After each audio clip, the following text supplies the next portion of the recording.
morning, students. We are going to start new unit today. Unit number 3. The heading: Magnetic effects of current and magnetism.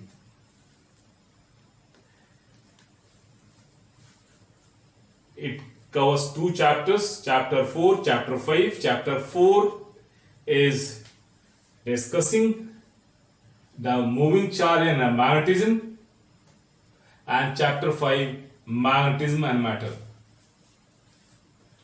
We are going to start chapter 4 first. In chapter 4, we are going to discuss some concepts of magnetic field, the magnitude and direction of magnetic field strength due to a current carrying wire. It may be of small length, infinite length, or finite length, as well as circular loop.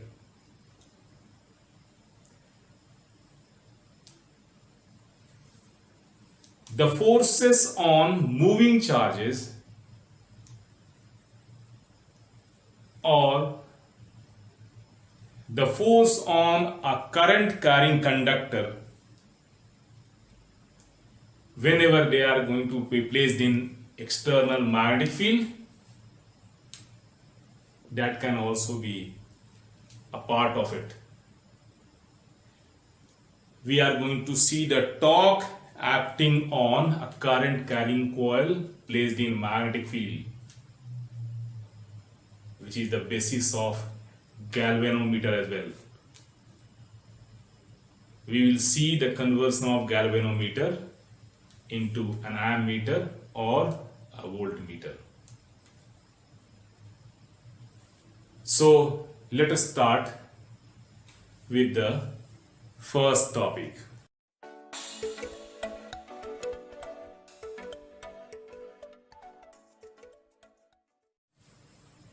Now the first topic is concept of magnetic field.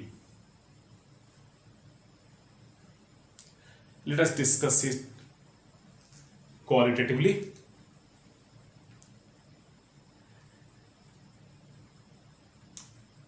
Whenever a current carrying conductor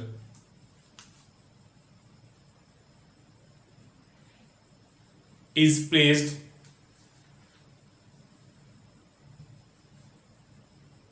then there is a modification in space in its neighborhood.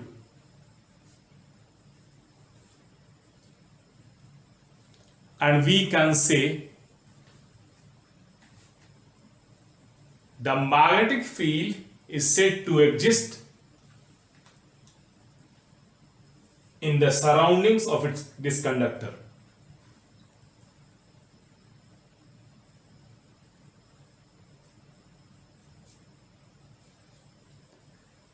And it can be defined as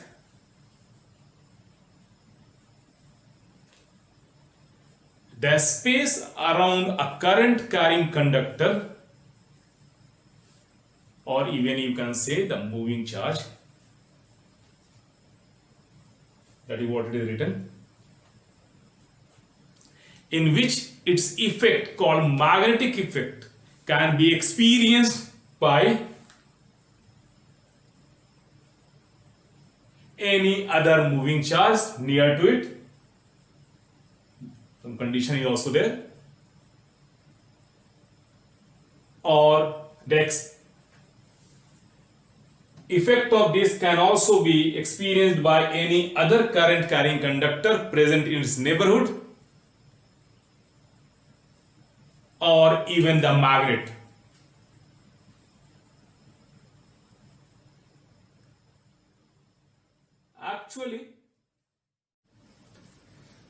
Actually, it is a part of electromagnetism. which is due to the unification of electricity and magnetism. Electricity and magnetism have been known for last 2000 years, and they were treated as different subjects. Electricity dealt with the charge ion, glass rods, cat's fur in batteries, lightning, what you have read. And in magnetism, the description of interaction between magnets and iron filings with compass needle, etc.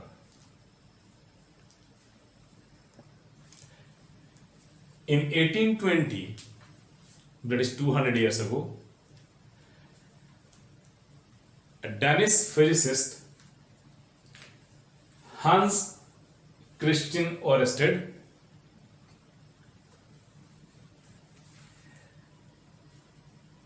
during a lecture demonstration,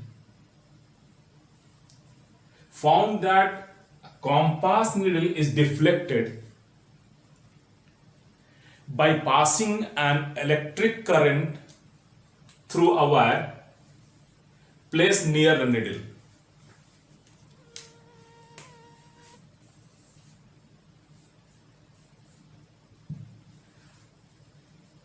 This is the compass needle. This is deflected whenever current is passed. Ampere and Faraday supported his observation by saying that charge in motion produce magnetic field. Later on, Lorentz and Maxwell showed the interdependence of electricity and magnetism, which we know nowadays electromagnetism. So let us try to see now the Ørsted experiment, which is the second topic of this chapter.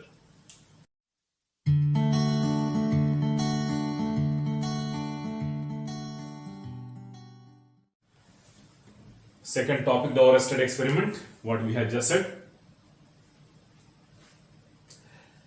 And I mentioned already during a lecture demonstration in 1820, Hans Christian Ørsted noticed that a current in a straight wire caused a noticeable deflection in a nearby compass needle. After this, he started investigating the things and gave a number of outcomes. So let's try to see his investigation and findings. So Ørsted investigated the matter and found that alignment of needle is tangential to an imaginary circle that is shown there, which has the straight wire as its center, that is shown in that one, and had its plane perpendicular to the wire. Here, this is the wire. It is convention that when the current is coming out, that is shown there, it is shown by dot, just like the tip of an arrow coming out. And this needle having north, this one, the shaded, and south, the white one. So this needle, these needles, what we are showing here, compass needle, is tangential to an imaginary circle, and that imaginary circle is shown separately here. And this is showing the direction of current, that is, current is coming out through the wire. And what we see here, so this imaginary circle is perpendicular to the wire as well. Here, in second point, reversing the direction of current in the wire reverses the orientation of the needle as well. So this is what reversing the direction of current reverses the orientation of needle. What is shown there? Direction of current is reversed, and so the orientation of needle is also reversed and to the over the imaginary circle over there. This cross is shown when current is going inside, just like an arrow is going inside, and we are going to see the feather tail of this. Now the next is the third point. The arrangement of the needles are perfect, or it is noticeable, the proper arrangement is there, only when the current through the wire is very large and the needles should be close enough to the wire. It is just to overcome the Earth's magnetic field. Then only the arrangement or perfect tangential conditions should be seen. Will be seen over there. After removing the needles, he sprinkled iron filings, and iron filings arrange themselves in concentric circle with the wire as their centers. So this is what iron filings sprinkled around the wire arrange themselves in concentric circles with the wire as the center, that is shown there. Either wire is going out or coming out or going in. In both the cases, this is sprinkled over there. Final conclusion, what he gave, that the moving charges or the current carrying conductor produce magnetic field in its surroundings. So the conclusion of the outcome, moving charges or current, quite obvious, through conductor, produced magnetic field in the surrounding space. That was the outcome of this. So please note down all these things. Questions are coming from this section. It is started from last year. One question was from the work done by the experimenters. So it can also, though none of the question has come till now, but the question may come from here. Now next part of this, we are going to see the deflection of needle as per the outcome of this when the wire is placed above the needle, below the needle, and the direction is changed. Let us try to see the next part of it.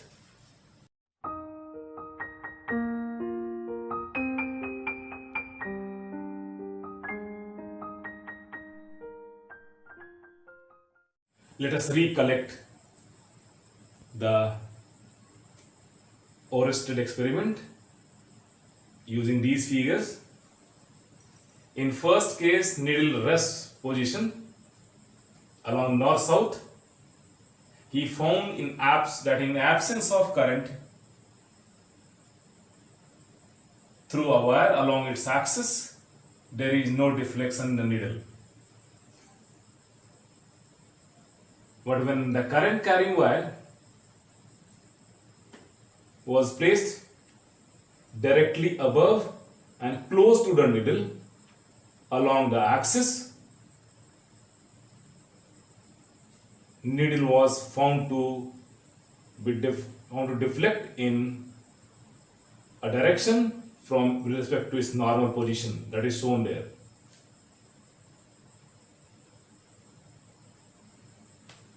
When the direction of current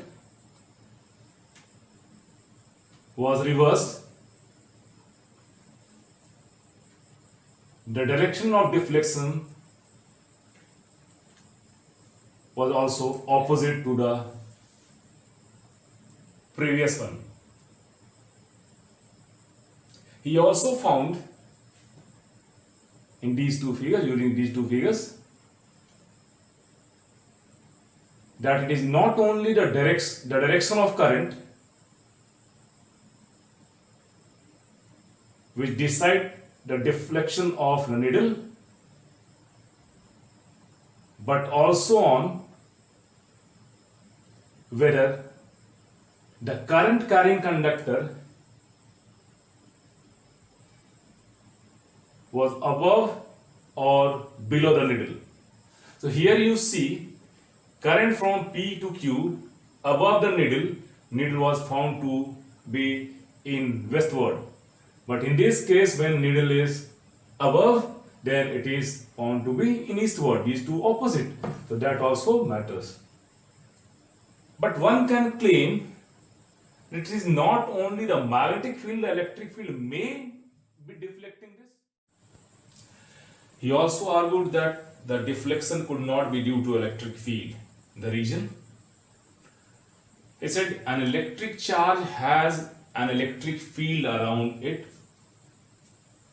but a conductor carrying current is electrically neutral as a whole due to equal number of electrons and protons in a finite length. And hence the deflection of magnetic needle could not be due to the electric field. Thus the only conclusion is needle is deflected because of magnetic field in all respect. Now the direction of deflection of needle can be determined with the help of Ampere's swimming rule or snow rule. So let us try to see Ampere's swimming rule or the snow rule. Ampere's swimming rule. Imagine a man who swims along the conductor in the direction of current. Man is there, current direction there. So he is swimming along the direction of current. With his face always turns towards the needle. So if he swims along the wire, his face should be directly facing the needle which is below him, such that a current enters his feet. Of course, current is entering through his feet and leaves his head. It is coming out from his head. Then the north polar needle will deflect towards his left hand. His left hand is this side. This is left hand. This is left hand. So it's quite obvious needle will turn towards his left hand. That is what it is. And in any case of other figures, accordingly the explanation will change. The Ampere's swimming rule can also be explained in terms of snow rule. That simply explains the same thing. If the current is from south to north in a wire kept over the needle, then the north polar needle would be deflected towards west. That is what is written. If the current is from south to north, here you see this is as per this direction, this is south, this is north. So current is from south to north, here also the same. In a wire over the magnetic needle, this wire is over the magnetic needle, you can see. Then the north pole or a needle, quite obvious north pole is this, is deflected towards west. West is this side, this is west. So this north pole will be deflecting towards west. So these two can be kept in mind just to explain the direction of the needle as far as current flow through a wire or in the neighborhood is concerned. So we have finished the Oersted experiment. We are going to start new topic next time.